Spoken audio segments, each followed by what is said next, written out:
The Second City was a nickname given to Chicago in the 1950s by a New York writer named A.J. Liebling. It wasn't meant as a compliment. Chicago was the second largest city in the United States at the time, but Liebling meant that it was second to New York in infrastructure, culture, and climate. In other words, the second best city. The second best band in America.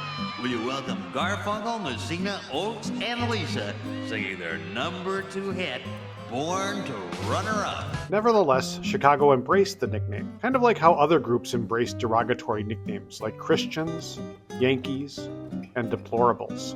Anyway, since then, Los Angeles has become the second largest city, making Chicago the third. But Chicago is reluctant to change. We still call the Willis Tower the Sears Tower, even though its name changed in 2009. Chicago remains the first city in the Midwest, by far. When people visit from other Midwest cities like St. Louis, Cleveland, and my hometown, Milwaukee, they're always awed by the enormity of its buildings and population. And because of its enormous population, it needs a lot of enormous cemeteries.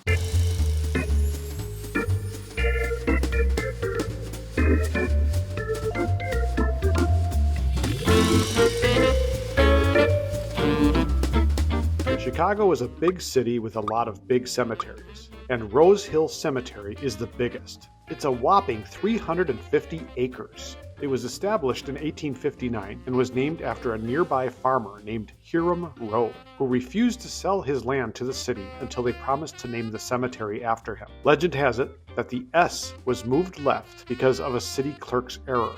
In 1864, its limestone gate was added, which was designed by William Boyington, the same guy who designed the water tower on Michigan Avenue, and Joliet Prison, which was kind of like a graveyard for the living. Notable members of Rosehill's 6-Foot Under Club include William Boyington, the architect who designed Rosehill's entrance. Maybe he got a discount.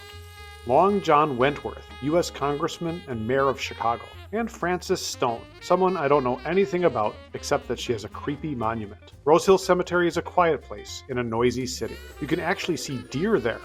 It's so quiet the people there can actually rest in peace after a lifetime of being stressed out by the noise of the city.